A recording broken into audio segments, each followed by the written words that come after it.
Aí, pessoal, estamos ao vivo.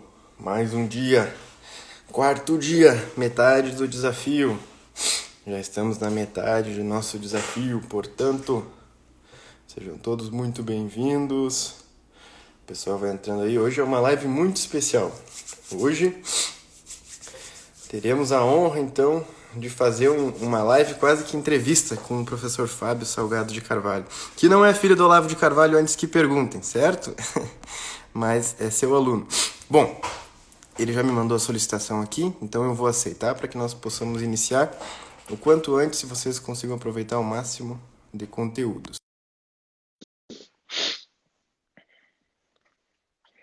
Vamos lá. Como é que vai pegar a câmera? Opa! Tudo bom, professor? Boa noite. E aí, Júnior? Boa noite, tudo bom? Tudo certo, graças a Deus. Aí em Brasília tá calor? Não, tá um clima agradável, viu? Tá chovendo bastante por aqui. Tá um clima agradável, assim, pro padrão daqui, né? Aqui deu uma esfriada, mas gaúcho não sente frio, então a gente segue adiante aí. Então tá, deixa eu arrumar minha câmera aqui. Aí vamos lá. Buenas, vamos fazer lives com bustos, então. Aqui o nosso grande Chesterton, né? Grande Chesterton. Eu já vou começar perguntando para o senhor aí, dando boas-vindas para todo mundo que está chegando também, porque eu já acompanho seu perfil lá no Facebook já faz uns 3, 4 anos, se eu não me engano. E, enfim, são bastante postagens, né? Mas eu nunca tinha parado para ler o relato da conversão. Eu sempre pegava uns trechos. Uhum. E aí, hoje de tarde, para fazer uma lição de casa, né? Eu parei e dei uma olhada. E eu fui percebendo vários detalhes. Então, eu queria conduzir essa live de uma forma quase como uma entrevista, assim, para a gente, a partir de alguns trechos essenciais que eu vi ali, poder tecer Uhum. alguns comentários, assim, né? Do porquê ser católico. Então, assim, Uhum. a primeira coisa que eu percebi, e que o senhor sempre fala, é que a conversão ao catolicismo, né, se deu por muita influência inicialmente pelo professor Olavo e depois pelo padre Paulo Ricardo, né? Uhum. E que o senhor viu que desconhecia muitas coisas referentes ao catolicismo. Então, a Uhum. partir desse seu testemunho, como que o senhor vê ainda se na realidade de hoje ainda existe esse desconhecimento das pessoas referente ao catolicismo, não só por parte dos protestantes, mas também pelos próprios Uhum. católicos de Veja, né? Uhum. Eu vim de uma, para quem não me conhece, né? Eu passei quase 30 anos no meio protestante, né? Eu vim de uma família tradicionalmente batista, aí com 4 gerações de batistas importantes no meio batista. Eu tenho 4 familiares teólogos, né, de formação aí, que se formaram em teologia. Eu tenho um tio que fez doutorado na Universidade de Hamburgo, na Alemanha, em teologia, que foi presidente da Convenção Batista Brasileira. Então, é assim, cheio de familiares com uma presença importante no meio batista brasileiro, né? E diferentemente de algumas pessoas que tiveram um caminho de conversão ao catolicismo, eu estive durante quase 3 décadas só no meio batista, né? Porque geralmente é muito comum as pessoas falarem assim, eu fui assembleiano, depois fui anglicano e me tornei luterano e depois fui para a bola de neve, etc. Não, eu permaneci quase 3 décadas no meio batista. Então, eu tinha todos aqueles chavões na cabeça, né? É engraçado até o Chesterton, ele falando sobre a própria conversão dele, ele dedica alguns parágrafos a falar desses chavões, mas ele fala que ele mesmo nunca caiu nesses chavões, mas eu caí em todos eles, né? Então eu tinha todas esses chavões que as pessoas têm com relação ao catolicismo na cabeça, até que eu comecei a acompanhar o professor Olavo de Carvalho e eu fiquei muito impressionado, que eu falei, poxa, mas que pessoa culta, né? E ele iniciava sempre o Throat Speak, que era um programa de rádio que ele tinha, pedindo intercessão de Nossa Senhora e do Padre Pio. E eu ficava pensando, poxa, mas ele estudou tanta coisa, será que ele não conhece Êxodo 20? Será que ele não sabe das imagens, da idolatria católica, etc? E até que eu fiquei pensando, não, deve ter alguma. Não é possível que só isso que ele resolveu não estudar. E aí ele indicou o site do Padre Paulo Ricardo, né, em um desses programas. Eu fui lá. E o primeiro vídeo que eu vi foi um vídeo sobre a intercessão dos santos. E aí o padre Paulo Ricardo ele deu uma explicação que fez sentido pela primeira vez, né? Pela primeira vez eu vi um católico explicando aquilo de maneira que fizesse sentido. Eu falei, opa, peraí, né? Tô percebendo que eu sou completo ignorante sobre isso. Então eu resolvi começar a estudar o catolicismo, mandei um e-mail lá pro site do Padre Paulo Ricardo, né? Falando como é que eu começo a estudar esse negócio e tudo mais. E eles me mandaram uma lista lá de livros de história da igreja. E aí eu permaneci, eu falei assim, não, vou ler essa lista aqui, não vou mais encher o saco deles, né? Me mandaram, já fizeram o favor de me responder. E aí, de início, eu pensei em estudar o catolicismo, pensando no seguinte, falei assim, não, se algum dia aparecer um católico preparado, né, que consiga me dar essas respostas igual o Padre Paulo Ricardo deu, aí eu vou conseguir refutá-lo, né? Porque eu percebi que eu não conheço nada sobre o assunto. Então, vou estudar o catolicismo, né? E assim que eu comecei. E o Chesterton, ele fala nesse livro aqui, Igreja Católica e Conversão, né? É muito engraçado que ele fala que as conversões, elas costumam ter 3 etapas, né? A primeira é aquela que você dá o benefício da dúvida à igreja, que você começa a ver que as coisas que você sempre ouviu sobre a igreja não são bem aquilo, né? E eu também recomendo às pessoas que queiram estudar o catolicismo que elas façam aquilo que o site do Padre Paulo Ricardo me recomendou, que é começar pela história da igreja. Por quê?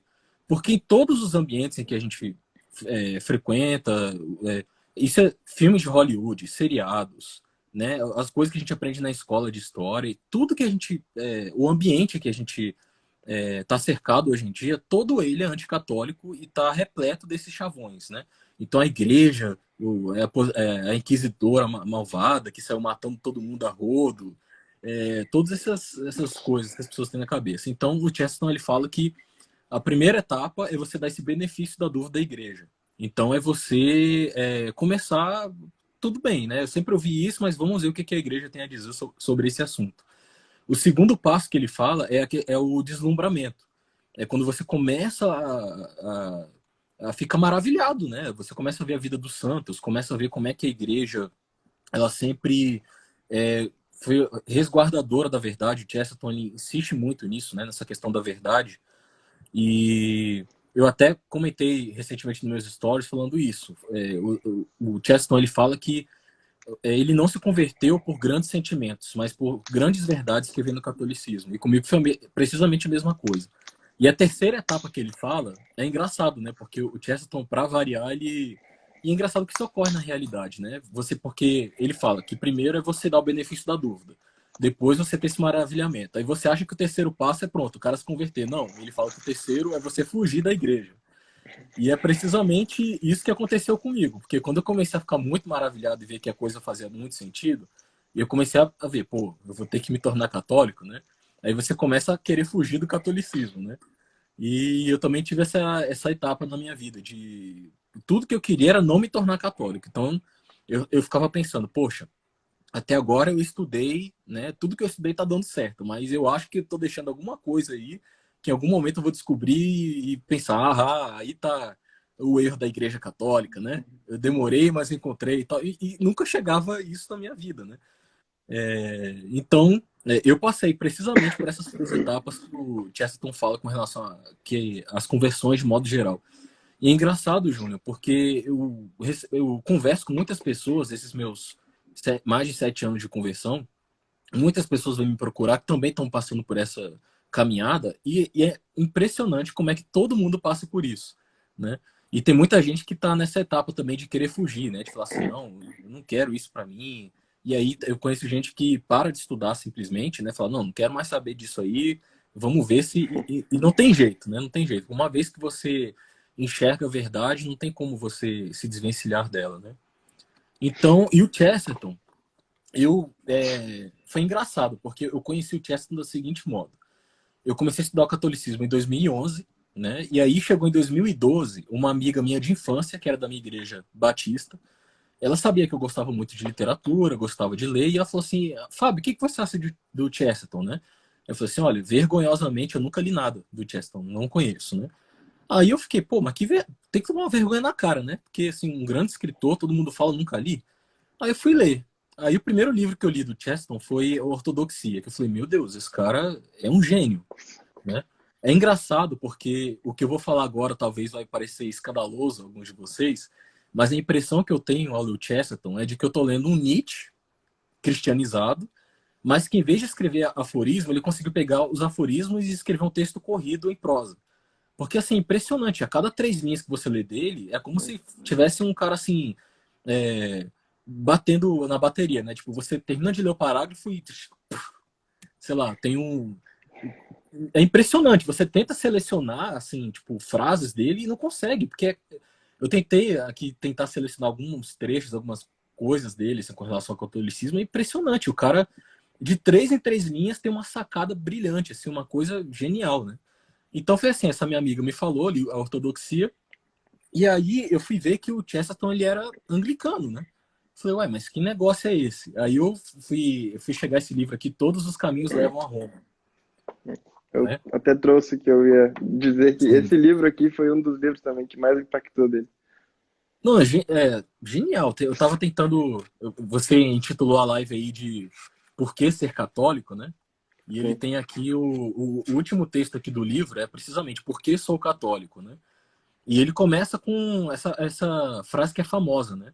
A dificuldade em explicar por que eu sou católico é que há 10.000 razões para isso, todas se resumindo a uma única. O catolicismo é verdadeiro. E é precisamente isso, né? E aí, engraçado, porque esse livro aqui, Todos os Caminhos Levam a Roma, até onde eu sei, em inglês, não, ele não chegou a escrever um livro com esse título, com esses textos aqui, né? Isso foi uma compilação que foi feita em português. E veja como é que Deus, ele age, né? Porque eu fui procurar esse livro na estante virtual para comprar, e aí tinha um outro lá, mas o título era Todos os Caminhos Vão Dar a Roma, do Scott Hahn. Na época não tinha ainda a edição brasileira, né? Só tinha uma edição portuguesa com uma tradução horrível, né? Negócio assim, sofrível. E aí eu resolvi comprar, eu nem sabia quem que era Scott Hahn. Eu falei assim, tá aí, né? O mesmo título e tal, vou comprar. E aí assim que eu descobri o Scott Hahn, que foi também muito importante. Então o Chesterton foi assim, e engraçado, porque eu descobri o Chesterton no final de 2012 e em março de 2013 eu me converti ao catolicismo. E eu vejo hoje em dia claramente assim que o Chesterton foi um catalisador na minha conversão, junto com o Scott Hahn, né? Então ele teve uma importância muito grande também na minha conversão, porque eu pensava assim, que eu não conhecia assim nenhum ex-protestante que se tornou católico, né? Então eu ficava pensando, pô, será que eu sou um caso isolado assim? Não conhecia ninguém que tinha feito esse percurso. E aí ver o Chesterton tendo passado por essas mesmas coisas, né, por esses mesmos dilemas e as coisas que ele falava com relação à igreja, foram assim, foram muito importantes para minha própria conversão, né? Mas eu tô falando muito, né? Capaz, não, tranquilo. É, eu brinco bastante com o professor Guilherme Freire, que ele gosta que eu deixe ele falar, né? E daí ele diz assim, é muito bom conversar contigo, tu deixa a gente falar, porque tem uns entrevistadores que corta a pessoa o tempo todo, né? Quer Uhum. participar também junto. Mas tem algo peculiar na obra do Ortodoxia, que eu até estava escutando o curso Padre Paulo hoje de tarde, eu ainda não tinha escutado, né? Que ele fala sobre como que pode o Chesterton dizendo, se a igreja é atacada, está sempre errada, segundo seus adversários, né, durante 2000 anos, como que uma Uhum. instituição que está sempre errada durante 2000 anos permanece de pé? Né? Isso seria tão Uhum. impossível quanto se ela permanecesse certa sempre nesses mesmos 2000 anos. Uhum. E isso é um típico argumento chestertoniano, assim, uma forma de expor a questão, mas Uhum. o processo do Chesterton, ele não foi tipicamente assim único, ele não caiu do nada, né? Ele vinha dentro de uma corrente, digamos assim, principalmente a partir do cardeal Newman. E Uhum. uma das coisas que tu relata lá no teu relato de conversão é que conforme tu foi conhecendo o Scott Hahn, tu foi vendo outros ex-protestantes, né, que iam escrevendo obras e obras e obras, e tu até compilou muitas delas lá no teu blog lá. Isso foi te marcando, assim, né? Então, além do Chesterton ser um desses exponenciais que bom, Chesterton, todos os entrevistados que eu estou falando com eles, e todos os outros professores que eu conheço, eu nunca vi ninguém dizer assim, Chesterton é ruim, né? Tem Uhum. uns que dizem assim, não é tudo isso quanto dizem, mas em ruim eu nunca vi ninguém falar, né? Todo mundo É. elogia. Inclusive eu quero mandar um abraço pro Raul Martins, que entrou na live, não sei se está aí ainda, mas faz horas que eu estou tentando fazer uma live com ele, que foi um dos caras Grande aí Raul. que quando eu comecei a ler Chesterton foi uma das grandes referências que eu tinha uns anos atrás. E aí, essas obras todas foram te marcando e tu foi compilando e foi vendo que o contrário não existia, ou seja, é, fazendo uma analogia um pouco, né? O Chesterton foi percebendo que ele deveria se tornar católico conforme os inimigos da igreja a atacavam com falsos argumentos. É isso que ele fala, né? Uhum. Isso de alguma forma aconteceu contigo, ou seja, quando tu começou a comparar as Uhum. coisas, isso começou a te atrair ao catolicismo? Então, totalmente, porque assim, eu tinha toda aquela visão, né, que um protestante comum tem com relação ao catolicismo, porque afinal, eu nasci no seio de uma família protestante, né, tradicionalmente batista, e foi aquilo que eu vi a vida toda. Então, como eu falei, a primeira coisa foi esse vídeo do padre Paulo Ricardo, que eu falei, opa, calma aí, a coisa faz sentido, né? Que, resumidamente, ele fala o seguinte nesse vídeo, né? Ele fala assim, olha, os protestantes falam, tudo bem, Jesus Cristo é o único mediador entre Deus e os homens e por isso você não pode pedir intercessão lá dos santos, né?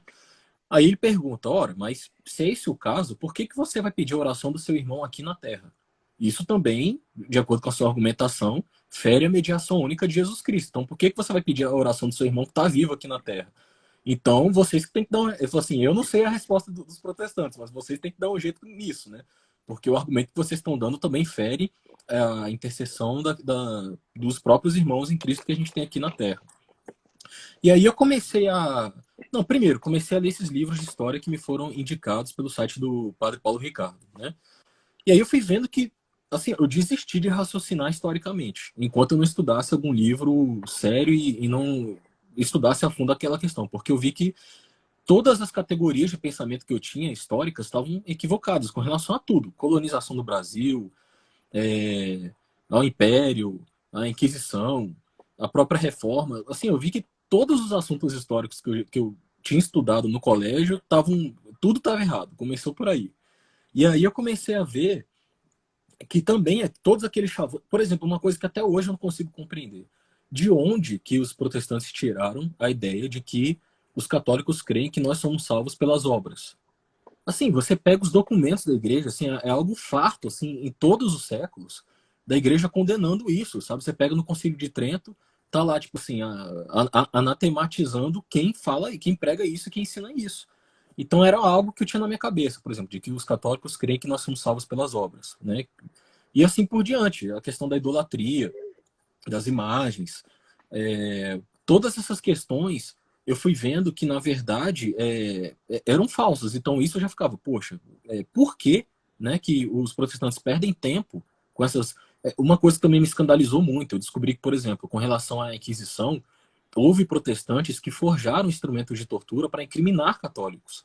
Quando eu descobri isso, eu fiquei pensando, ué, mas, né, por que fazer isso, né? Se o outro lado está errado, é só você mostrar os erros do outro lado. Não precisa você ficar inventando moda, né?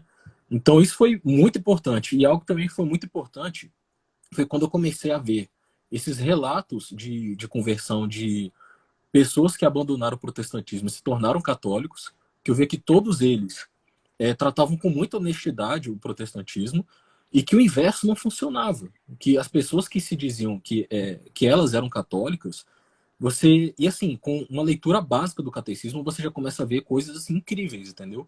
Você lê assim, o catecismo uma vez na sua vida e você já começa a ir para esses argumentos protestantes e já começa a ver, pô, mas isso aí não faz o menor sentido, né? Então, assim, eu começava a ler também esses relatos de supostos reis católicos e eu via que a coisa não fazia o menor sentido, que essas pessoas nunca souberam na vida o que era o catolicismo. Então, isso pesou muito também. Eu recomendo isso também no meu relato de conversão. Já que você falou do relato, aproveitar aqui e falar do livro aqui que foi publicado. É um livro do Jaime Francisco de Moura, Ah, que porque legal. estes protestantes tornaram-se católicos. Tem muitos relatos aqui de ex-protestantes que se tornaram católicos. Então, quem quiser ler o meu relato, ele está nesse livro aqui. Então, eu fui me impressionando com isso, entendeu? Ver a honestidade dos dois lados em tratar aquilo que foi a sua antiga crença. E outra coisa também que pesou muito também, é impressionante. Ao mesmo tempo que os supostos ex-católicos, eles demonizavam o catolicismo, né? Não, idólatras, não sei o que e tal, eu via que o outro lado, o que abandonou o protestantismo e abraçou o catolicismo, tratava o protestantismo de uma maneira, como eu falei, honesta. E assim, eu descobri o catolicismo e o catolicismo ele aprofundou realidades que eu conhecia. Por exemplo, eu não peguei a minha Bíblia aqui, rasguei, joguei no lixo e me tornei católico. Não. Eu peguei as Sagradas Escrituras que eu aprendi a amar desde criança, na família protestante em que eu fui criado, e aprendi a amar mais ainda aquilo e saber de onde que veio aquilo. O Chesterton fala isso também, né, da questão do cânone, que foi importantíssimo também na minha conversão, Porque só um católico, ele consegue realmente amar as Sagradas Escrituras, porque ele sabe de onde que elas vieram, né? Então, tudo isso para responder que sim, né? Que isso foi muito importante também na minha conversão ao catolicismo, né? Sim. O, dentro do seu relato também, até para indicar uma coisa para o pessoal, que eu fiz uma live sobre. A primeira live do desafio aqui foi sobre a história da reforma. E a gente falou Aham. muito do livro do Billock, que foi o senhor que prefaciou, né? Então, quem Foi, também foi. quiser adquirir, tem o prefácio ali do Fábio lá para quem se interessar. É na Edições Cristo Rei, que é muito boa do Guilherme. Bom, e ali no seu relato, o senhor nunca abandonou o ambiente da academia, né? Sempre teve ali pelo meio, até inclusive o senhor fala de alguns debates, etc. E de quanto que o senhor foi se impressionando com as áreas dentro da Igreja Católica, como a teologia moral, como a teologia litúrgica, como a questão da espiritualidade, que você não tem nada, tanto em matéria de vida, né? Ou seja, você não tem santos com as sétimas moradas, como tem no catolicismo, e você não tem obras de espiritualidade, como Moradas, como a obra de São João da Cruz, a Noite Escura, etc. E o senhor teve um contato com um grande professor, né? Um Aham. chestertoniano que, quando eu li o livro dele uns anos atrás, também eu fiquei impressionado, assim, eu pensei, e quando eu descobri que ele estava em Brasília, eu fiquei apavorado, né? Aham. E queria que o senhor falasse um pouco sobre como é que foi, quem é, né, o Padre Pen e como que o senhor conheceu ele. Aham. Eu cursei, na verdade, eu ingressei a minha vida acadêmica na física, né? Aí eu fiz quase mais da metade do curso, depois eu fui para matemática, e aí na matemática, quando faltava algumas 4 disciplinas, eu descobri a filosofia e fui para filosofia. E aí eu acabei me formando efetivamente na filosofia, e depois eu cursei o mestrado na filosofia. E na graduação em filosofia, eu conheci o professor Scott Randall Payne, que é o autor desse livro aqui, Chesterton e o Universo, que é um grande conhecedor do Chesterton, né? Ele fez doutorado dele em Chesterton, acho que esse aqui é o doutorado dele. E é engraçado, porque o professor Chesterton, ele é o grande. O professor Chesterton, o professor Scott Randall Payne, ele é o grande estudioso de filosofia comparada, né? Das religiões. E aí eu fui fazer filosofia oriental com ele, né? E ele lá, de boa e tudo, e eu achava que ele era um budista, alguma coisa assim, né? Falei, pô, o cara que tá aqui ensinando filosofia oriental deve ser alguma coisa assim, né? E aí eu gostei muito da disciplina, fiquei amigo dele, e aí aí eu fiz depois do semestre seguinte uma disciplina de tópicos de filosofia oriental. E aí ele me emprestou um livro, né? Ele falou assim: "Ah, Fábio, tem um livro aqui que eu queria, eu acho que finalmente que era um livro sobre lógica do Henry Witt, umas discussões sobre lógica tradicional e moderna". Ele, Fábio, eu acho que finalmente descobri alguém que pode resolver essa questão aqui de lógica, porque você gosta desse assunto e tudo.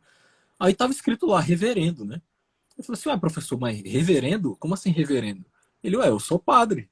Eu falei, mas como assim padre? Padre mesmo? Assim, o senhor confessa e tudo, celebra a missa? Ele é. Aí o caramba, né? Aí para você ver, né, a diferença de uma pessoa que não é um militante, né, que ele tá lá realmente para ensinar, né? Que eu nunca desconfiei de que ele fosse padre, que ele nunca chegou lá e ficou falando do catolicismo, não sei o quê, mas depois que ele falou isso que eu fui sacar algumas coisas, né, de que é porque ele era padre e tal. E aí uma vez ele me convidou lá para conhecer a biblioteca dele, né? Tem uma sessão lá inteirinha só de Chesterton. Ele mostrou lá as collected works do Chesterton. Ele falou assim: "Ah, Fábio, olha aqui a sessão do Chesterton, tudo". E aí, tá, mas assim, eu comecei a conversar mais com ele sobre o catolicismo depois que eu me converti, né? Mas ele também me recomendava algumas coisas e tudo, eu fazia umas perguntas assim de leve para ele, eu também não ficava muito. Até porque, como eu estava fugindo do catolicismo, eu estava meio com receio de chegar com ele e ele de me converter de vez também, entendeu? Então eu fui com calma. Mas é engraçado, porque ele me fez uma vez a gente estava caminhando ali pelo campus do UNB, a gente fez algumas caminhadas ali, né? E depois que eu tinha me convertido ao catolicismo, eu fui interpelado por alguns pastores e tudo mais que me faziam algumas perguntas, né? E teve um que falou assim: "Ué, Fábio, agora que vai ser". E aí eu separei até uma citação aqui do Cheston, que ele fala assim, né? se tornar um católico não é deixar de pensar, mas aprender a pensar. E aí teve um pastor que ele falou assim para mim: ué, Fábio, mas você é um filósofo, né? Agora que você vai se tornar católico, e aí? Você tem dogmas agora que você não vai questionar e tudo mais. Tá tudo errado aí, né? Primeiro que ele não compreendia o que é um dogma e ele não compreendia o que é a filosofia também. Ele provavelmente tinha na cabeça dele uma concepção sobre a filosofia cartesiana, né? De que é a dúvida hiperbólica e tudo mais. Ele tinha essa concepção na cabeça. E aí eu fui falar com o professor Scott, né? Sobre essa conversa que eu tive com esse pastor. E aí a gente caminhando lá, falou assim: Fábio, os dogmas, eles são como esses paralelepípedos aqui na pista, né? Eles não impedem a caminhada de um carro, a nossa passagem. Na verdade, eles orientam a estrada. Então, assim, os dogmas, eles são como esses sinais de trânsito, né, que orientam a caminhada. Então, eles não servem para limitar você, eles servem para ajudar você na sua caminhada, né? Aí eu falei, caraca, né, que analogia genial que ele me deu, né? E realmente é isso, você perceber que o Chesterton também fala isso, dessa questão da humildade, né? O padre Paulo Ricardo fala isso também. O padre Paulo Ricardo, ele fala assim, olha, o protestantismo, ele é uma religião que ela é soberba por si mesma. Pode acontecer de haver protestantes humildes, mas não é por causa do protestantismo, é apesar do protestantismo.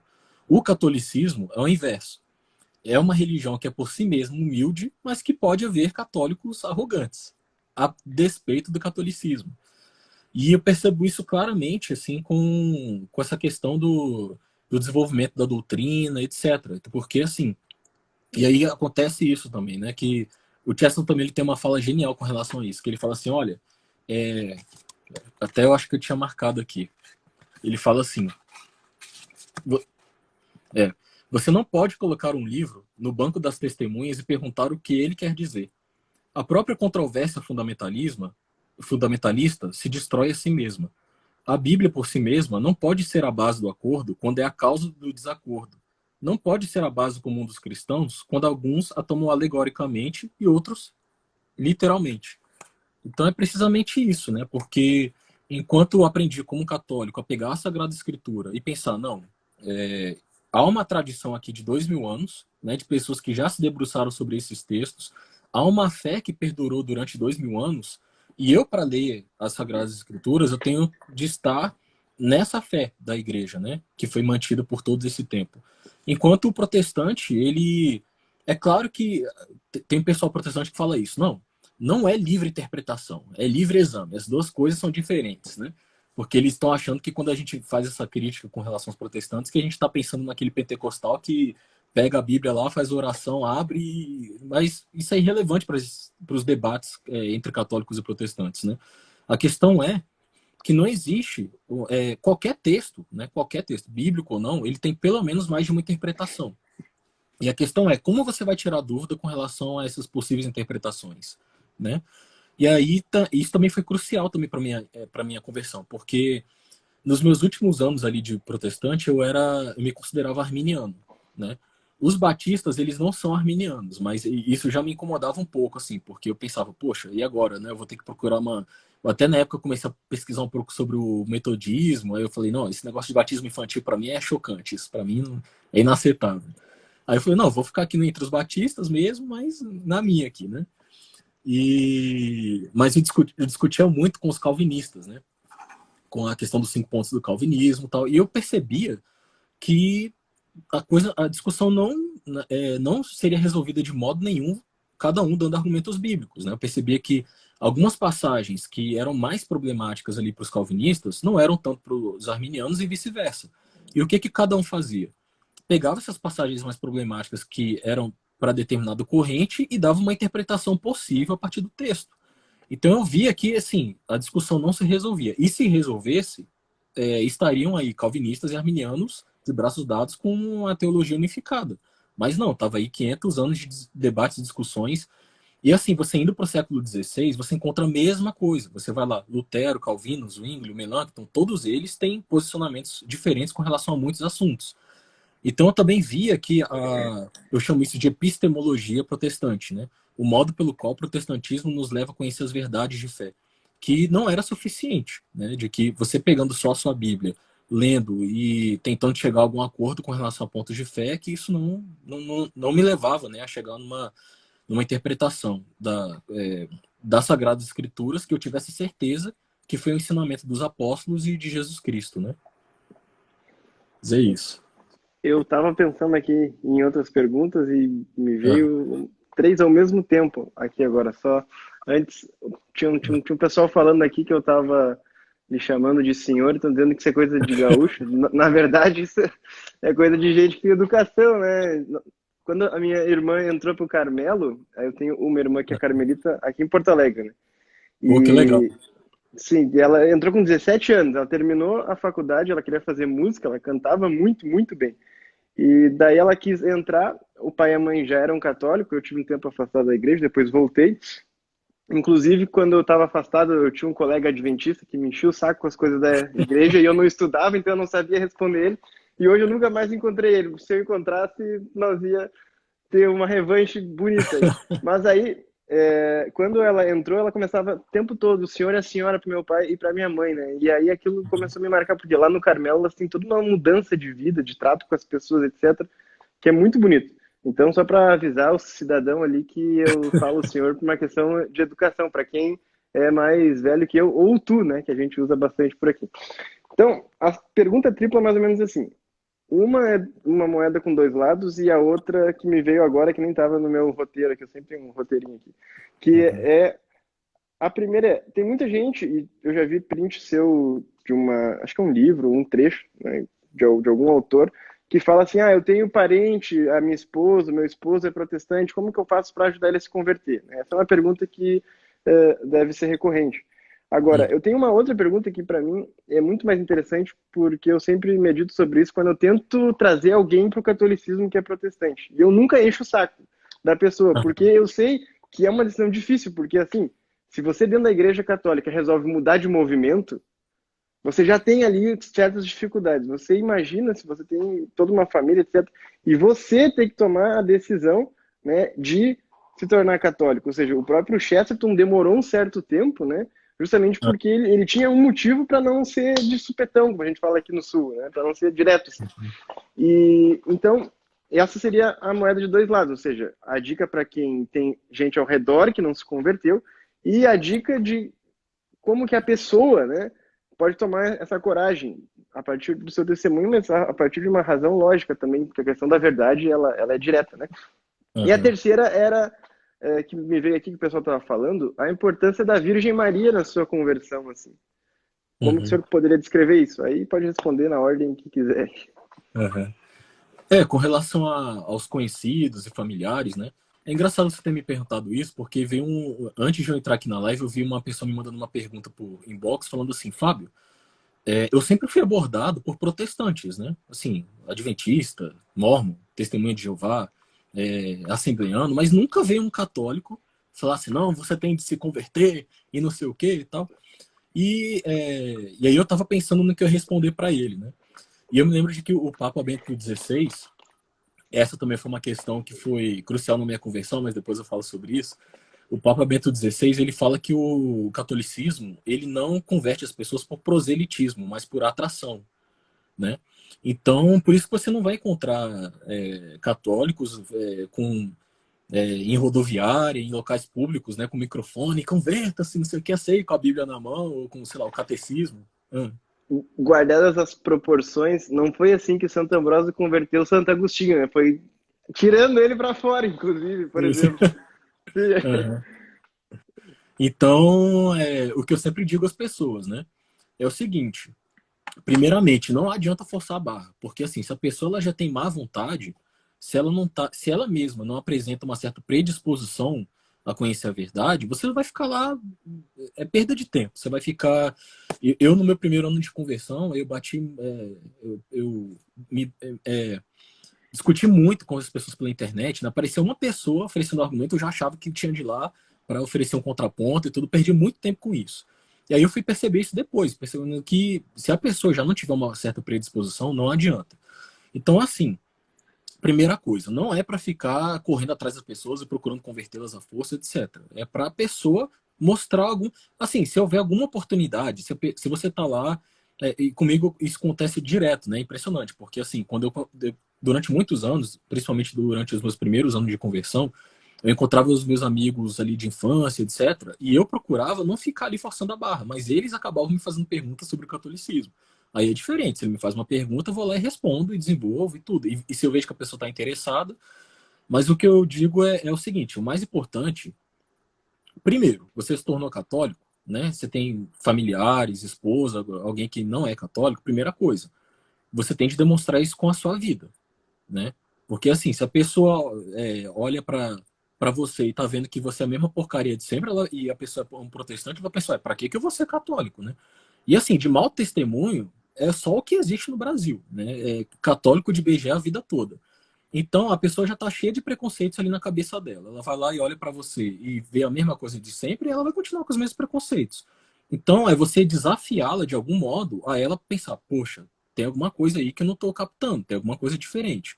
Então não tem jeito, é você procurar viver seriamente o catolicismo e que isso possa é, ser refletido, né, na percepção das outras pessoas. Primeira coisa, é você viver seriamente o catolicismo, de modo que isso possa realmente ser refletido na vida das outras pessoas.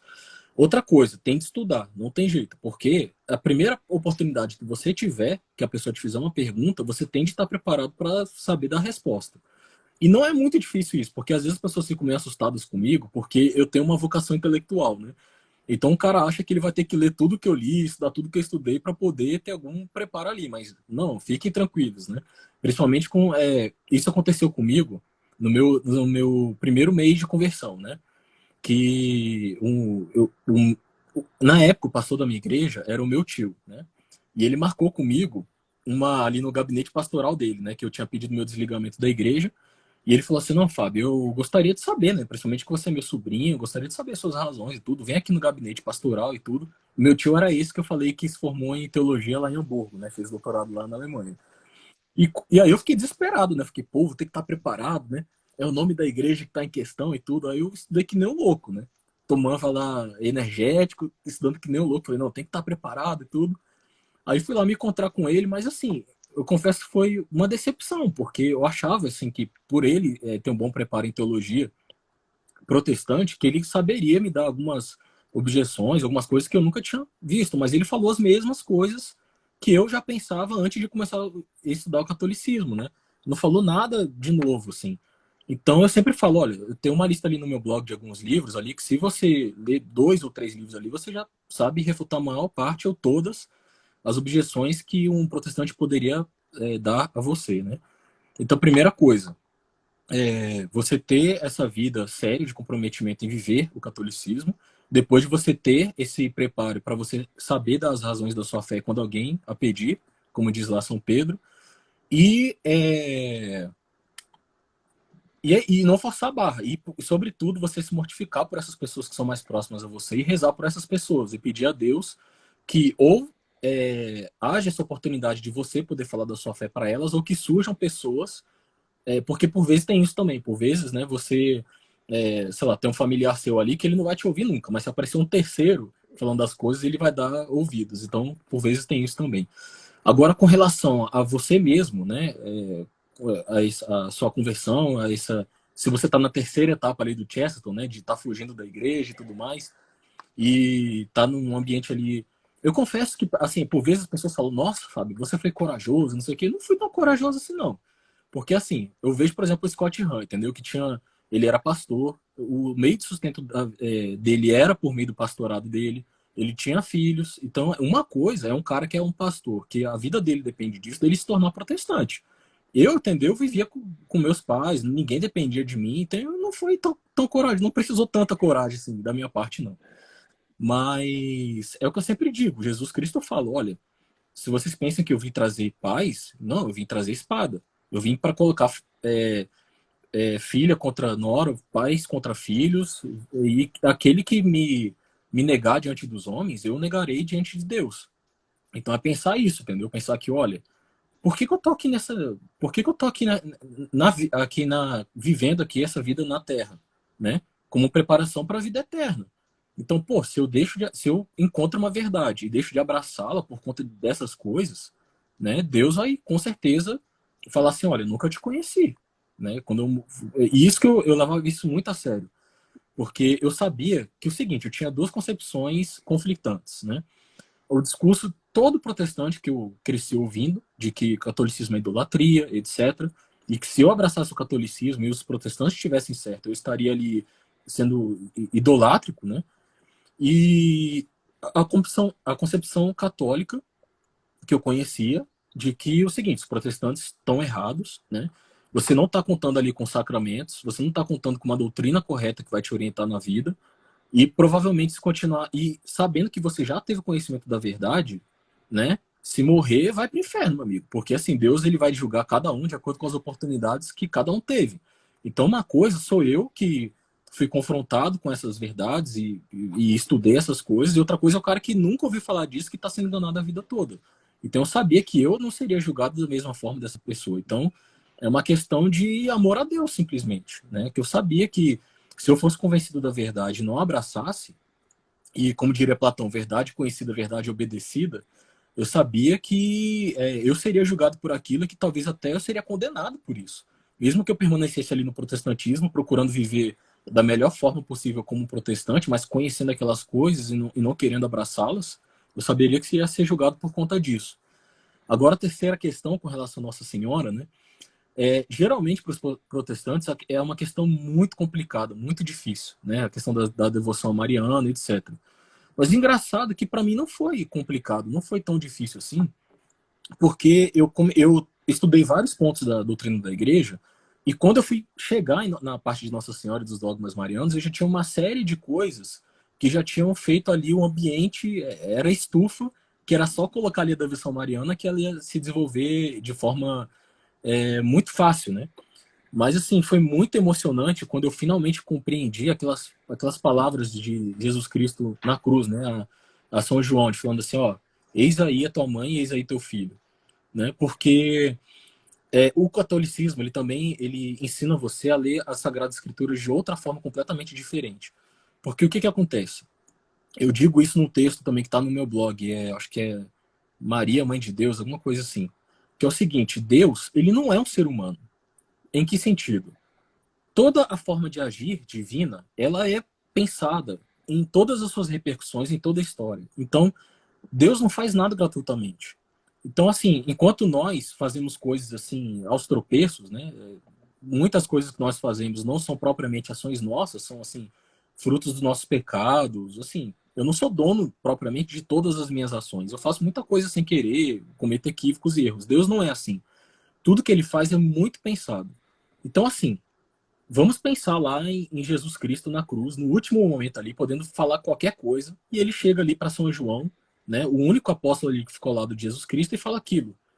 Poxa, assim, a interpretação protestante é a seguinte, né? Poxa, Nossa Senhora ia ficar desguarnecida, né, coitado. Então, Jesus pensando ali no cuidado ali com Nossa Senhora, foi lá e falou, não, ali, eis aí a tua mãe, tudo, mas peraí, Jesus Cristo, ele era tão destrambelhado, assim, para ele não ter pensado nisso, assim, antes.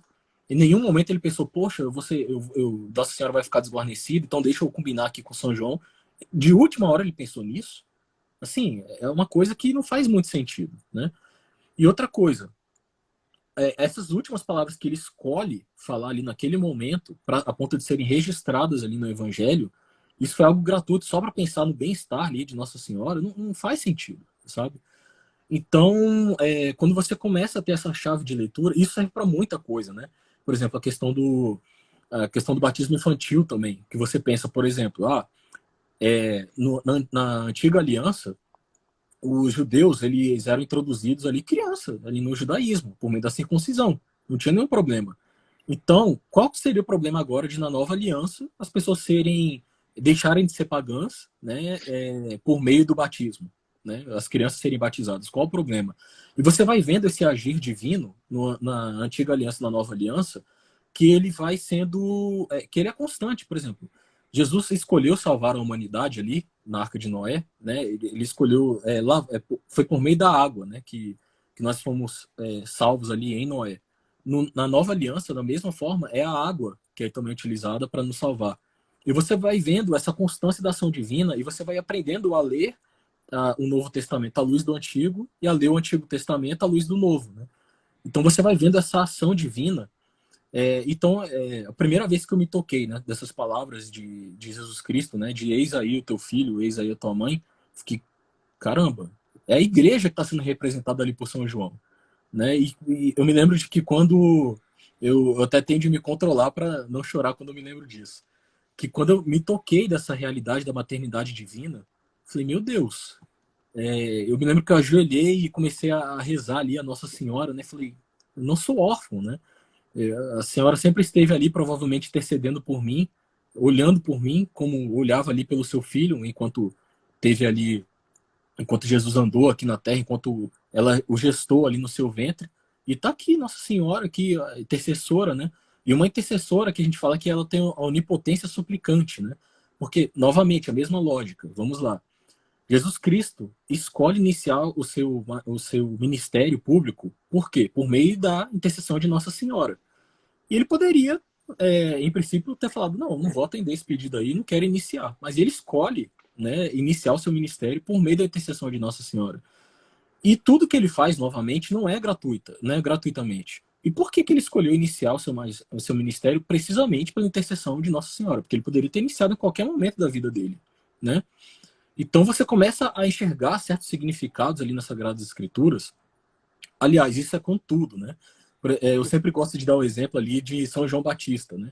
Que quando eu era um batista, eu lia, por exemplo, ali que ele se vestia de trapos ali, de roupa de camelo e comia gafanhoto. Eu ficava, que cara doido, né? Nem entendia aquilo. Eu falava assim, deve ser um excêntrico, um doidão da vida aí, assim, meio excêntrico, né? Depois que eu me tornei católico, que você olha para aquilo e você, meu Deus, é penitência. Ele está se mortificando, aí você consegue compreender tudo, sabe? Então, o catolicismo ele também dá essa concepção,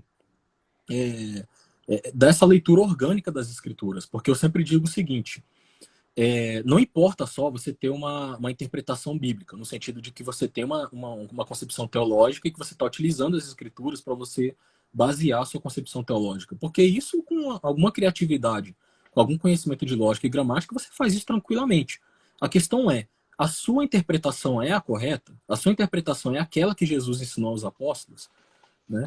Então, é isso. Assim, e a devoção mariana, você percebe também que é engraçado, porque na concepção do protestante, Nossa Senhora ela aparece como uma oposição a Jesus Cristo, de forma que se você se dedicar a Nossa Senhora, você vai estar se afastando de Jesus Cristo. E é precisamente o contrário, né? Façam o que eles disserem, é o que ela falou quando Jesus escolhe iniciar o seu ministério. Então, e isso, assim, é onipresente na vida, principalmente dos ex-protestantes, que falam que quando começaram a ter uma devoção mariana, eles conseguem perceber como é que a sua vida espiritual ela teve um ganho, assim, né? E realmente Nossa Senhora serve como um grande catalisador na vida espiritual. Você vai percebendo que ela realmente te carrega nos braços e te ajuda a progredir na vida espiritual, né? Sim. Mas é isso. Não, quando tu estava falando sobre a questão dela, de tudo vir por meio dela, né? Eu até me lembrava de Santo Afonso, que tanto defendeu, e eu ainda tenho um sonho de ver esse dogma proclamado, que ela Uhum. é medianeira de todas as graças, né? Que Sim. realmente é algo que já está presente na tradição já faz algum tempo já. E Uhum. eu gosto muito de Santo Afonso. Bom, aí, sobre as palavras na cruz, eu indico para o pessoal aí também os livros do Beato Fulton Sheen, né, que são excelentes, assim, Sim, tem sim. comentários, nossa, são espetaculares. Mas para a gente, falta 10 minutos aqui para acabar, e eu botei aqui as últimas duas perguntas, né, e não vai dar tempo de responder os comentários, então não adianta a galera ficar bem louca. Até minha esposa trouxe aqui um papelzinho, ó. Não olha para os comentários, presta atenção no Fábio, diz ela. Que a primeira seria responder a pergunta da live, né? Ou seja, por que ser católico, né? Uhum. E tentar resumir, porque senão teria uns 10 mil motivos a um livro do Chesterton lido inteiro. Uhum. E a segunda seria indicações de obras do Chesterton, porque eu estou fazendo essa pergunta para o pessoal que eu estou entrevistando, porque é a pergunta que eu mais respondo aqui na página. Uhum. O Chesterton ele costumava falar o seguinte quando perguntava para ele por que ele é católico, né? Falava to get rid of my sins, para eu me ver livre dos meus pecados, né? E a resposta mais simples que eu acho é essa, né? É que o catolicismo é o seguinte, eu sempre falo isso. você tem toda uma tecnologia, uma engenharia, como diria o padre Paulo Ricardo, para que você se torne santo, né? Porque muitos protestantes falam assim, porque o importante é você seguir a Jesus, não importa a sua denominação, não sei o quê. Tudo bem, mas como Jesus quer ser seguido? Como ele ensinou, de que modo que nós deveríamos segui-lo? E você encontra isso no catolicismo, né? Você encontra no catolicismo, assim, o Chesterton fala muito disso, né? Fala de que você encontra uma perfeita descrição do que é um homem no catolicismo. E sem isso, você não consegue, e por isso que você não consegue encontrar, como você falou, grandes santos de sétima morada no catolicismo. Uma coisa que eu também convido vocês a fazerem é o seguinte: peguem essas biografias de heróis da fé protestantes e peguem biografias de santos católicos, dos grandes santos católicos. Vocês vão ver nitidamente a diferença, gente. Não há comparação. Há pessoas. O catolicismo da igreja fala isso, que você encontra elementos de santidade de verdade nas igrejas protestantes. É verdade isso. Você encontra pessoas admiráveis, pessoas que viveram de forma profunda a fé, sua fé protestante, pessoas heróicas, assim, mas você não consegue encontrar um alto grau de santidade. Pessoas assim que você olha para a vida delas e pensa: meu Deus, é possível chegar a esse estágio assim, da vivência da sua humanidade, né? É possível chegar a esse nível de configuração a Cristo. Então, eu me tornei católico por inúmeras razões, né? E essas razões é engraçado, porque com o passar do tempo elas vão só aumentando. Você vai descobrindo novas coisas. Algo que eu descobri recentemente, por exemplo, eu não conhecia, por exemplo, o argumento do São Roberto Bellarmino com relação à forma de governo da igreja. Ele mostra como é que, a partir da forma de governo da igreja, você demonstra a veracidade do catolicismo. É algo assim, genial. Né? São Roberto Bellarmino, sou fã dele, um doutor da igreja. Então, no catolicismo, eu tenho uma religião que vai me tornar santo. É isso. E eu vejo, assim, claramente o que eu vi. Porque eu não era um protestante de IBGE. Né? Eu procurava viver ali com radicalidade o meu protestantismo. Mas hoje eu percebo que eu não tinha tecnologia. Eu sempre falo dessa comparação, né? Falo assim, pô, eu não sou engenheiro, né? Eu conheço algo de física, mas fala assim, pô, Fábio, constrói um edifício. Eu não vou saber construir, não. Agora chega para um engenheiro civil, né? E fala assim, pô, constrói um edifício. Ele vai saber construir um edifício. Então é mais ou menos isso com o protestantismo. Você fala com um protestante, pô, se torna aí um grande santo. Ele não tem a tecnologia para isso, né? E o católico tem isso. Eu sou um grande santo? Não sou uma porcaria, um lixo, mas é por minha causa, não é por causa do catolicismo. Então, e outra coisa, outra passagem também, né, de João 20, quando chega Jesus lá e fala assim, olha, eu sempre gosto de falar dessa passagem, que Jesus delega, fala assim, olha, quem vocês perdoarem os pecados, estarão perdoados os pecados. Quem vocês não perdoarem, não estarão. Você pega qualquer comentário bíblico protestante, de qualquer denominação, eu faço essa sugestão a vocês, peguem uma Bíblia protestante, peguem um comentário bíblico protestante e procure ver a explicação para essa passagem. E veja a explicação católica para isso. Assim, é uma coisa clara, assim, nítida, né? Porque um católico vai falar, o que, que é isso? Confissão. Né? E um protestante ele vai ter que dar fazer um alabarismo ali para encontrar alguma interpretação. Agora, com relação aos escritos do Chesterton, né? Ele tem obras que são. Eu vou falar aqui sobre o que tem em português, né? Porque também tem a obra dele que eu acho que é The Well in the Shallows, né? Que não está traduzido para o português, que ele também fala sobre a conversão dele. Mas as obras que a gente tem em português, eu não consegui achar que é a autobiografia, né? Que está perdido por aqui. Mas a própria autobiografia do Chesterton, né? Tem Todos os Caminhos Levam a Roma, que é esse livro aqui que é muito bom. Que até se der um tempo aqui, não, acho que não vai dar não, mas eu ia ler assim, só que ele fala sobre por que ele... O primeiro parágrafo ele fala, né, algumas razões por que ele é católico, mas leiam aí que vocês vão gostar. Tem esse A Igreja Católica e Conversão, né? Tem a coisa Por que Sou Católico, né? Esse é muito bom. Que também tem um capítulo aqui que ele também intitula Por que Sou Católico, mas que o conteúdo é diferente aqui do Todos os Caminhos Levam a Roma. E eu acho que é isso, né? Eu acho que eu dei a indicação de tudo aí que a gente tem, mais com relação à conversão dele, né? E aos relatos dele sobre a conversão. Mas assim, gente, é impressionante. Por exemplo, o Ortodoxia, que foi o primeiro livro que eu li dele, ele escreveu esse livro quando ele ainda não era católico. Mas assim, você lê, hoje em dia, eu sendo católico, eu leio isso aqui e falo, como é que esse cara ainda não era católico, né? É totalmente católico. O Hereges, porque tem a chamada trilogia apologética dele, né? Que é o Hereges, Ortodoxia e O O Homem Homem Eterno, Eterno. que eu também tenho aqui. Aí, o Homem Eterno foi o único que ele escreveu já sendo católico, né? Eu tenho essa versão aqui. E o Hereges eu não consegui encontrar também na biblioteca. Aí, o Hereges e o Ortodoxia ele escreveu ainda sendo anglicano, mas você lê aquilo e fica, esse homem é católico, né? Já está com a mentalidade católica ali. Então, esses livros de apologética também, eles ajudam muito, porque ele também fala algumas coisas aqui, no Homem Eterno também, principalmente, depois que ele já é católico, que também podem ajudar na conversão, né?